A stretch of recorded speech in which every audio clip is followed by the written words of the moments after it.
A young fighter pilot named John Boyd had a reputation in 1960s. He could defeat any opponent in aerial combat within 40 seconds. They called him 40-second Boyd. Most people would have been satisfied with that. After all, when you're already one of the best, why keep studying? But Boyd did something unusual. Instead of celebrating his mastery, he became obsessed with understanding why he won. He studied physics, engineering, thermodynamics. While everyone else saw him as an expert, he chose to become a student again. And that's where Ryan Holiday says ego reveals its first trap. Not arrogance, not narcissism, something much more common, the belief that you've already arrived. Maybe you felt it yourself. You start learning a skill, people compliment you, you get a little success, and suddenly you're spending more time protecting your image than improving your ability. Holiday calls this talk, talk, talk, instead of work, work, work. When we have a goal, our ego wants an audience. We tell people about the businesses we will start, the book we will write, the channel we will build, and it feels productive. But psychologically, something strange happens. Research suggests that publicly announcing goals can create a premature sense of accomplishment. You receive social approval before you've earned the result. You get part of the reward before doing the work. That's why some people spend years talking about the person they are becoming while never becoming that person. Most people confuse confidence with ego. They are opposites. Confidence says, I can learn this. Ego says, I shouldn't have to. Confidence is comfortable being a beginner. Ego would rather look competent than become competent. And that raises an uncomfortable question. Are you still learning? Or are you just protecting what you think you already know? Because ego doesn't just stop growth, it creates a deeper problem. It makes us obsessed with being somebody rather than doing something. Look around any workplace. How much energy goes into looking important? Getting credit, winning arguments, having the impressive title? Ego constantly asks, how does this make me look? While people who create real value ask a different question. What needs to be done? Holiday calls this the canvas strategy.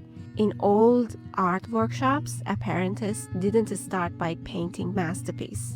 They prepared canvases, mixed paint, clean brushes, totally unglamorous work. The kind of work ego hates. Benjamin Franklin followed the same principle. As a young painter, he secretly submitted articles to his brother's newspaper. No byline, no recognition, no applause, just practice. His ego wanted credit, but his wisdom wanted real growth. And that's a lesson most of us resist, because we'd often rather to be seen succeeding than quietly improving.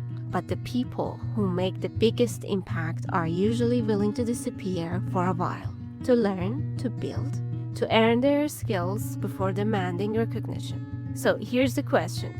Would you rather be important or do important things? Because ego doesn't only sabotage us before success. Its most dangerous form appears after success. Howard Hughes is a perfect example. By his early 30s, he was already a legendary filmmaker, engineer, and aviation pioneer. Success should have made him stronger. Instead, it made him vulnerable. Gradually, he became more concerned with proving his brilliance than improving his work. And that's ego's second trap. Success creates a false crown. You start believing your own reputation. You become attached to the identity you've built. The genius, the expert, the winner. But reality doesn't care who you were yesterday. Reality only rewards what you can do today. The moment you start managing your image instead of improving your reality, growth stops. You avoid criticism, you surround yourself with agreements, you defend old beliefs because changing them feels like losing status. And slowly your success becomes a prison. That's why Holiday argues that staying a student is hardest after you've already won. Because your ego wants certainty, but growth requires humility. The humility to admit, I still have more to learn. And then comes the final trap, failure. Most people think failure damages them. Holiday argues something different. Failure itself isn't usually the problem. Ego's interpretation of failure is. In 1914, Thomas Edison's laboratory burned to the ground. Decades of work disappeared overnight. Millions of dollars were lost. His son found him watching the flames. Edison reportedly said, "Go get your mother. She will never see a fire like this again." The next day, he started rebuilding. What's remarkable isn't just resilience, it's interpretation. Ego sees failure and says, I'm a loser. But wisdom says, this attempt failed. One attacks identity, the other creates information. One is permanent, but the other is useful. The same pattern appeared in Dwight Eisenhower's early career. For years, he remained in supporting roles while others advanced. No headlines, no glory, no recognition. In this situation, ego would have asked, why am I being overlooked? Instead, he focused on learning, leadership, logistics, and a strategy. The various skills that later made him one of the most effective military commanders in history. When setbacks happen, ego asks, why is this happening to me? But wisdom asks, what is this teaching me? And that difference changes everything. Because failure is rarely the end of the path. More often, it is part of the path. So, what have we discovered? Ego isn't just arrogance. It's the voice that tells you you've learned enough. It's the obsession with recognition over contribution. It's the attachment to success that makes you fragile. And it's the interpretation of failure that turns temporary setbacks into permanent identities. John Boyd understood this better than most.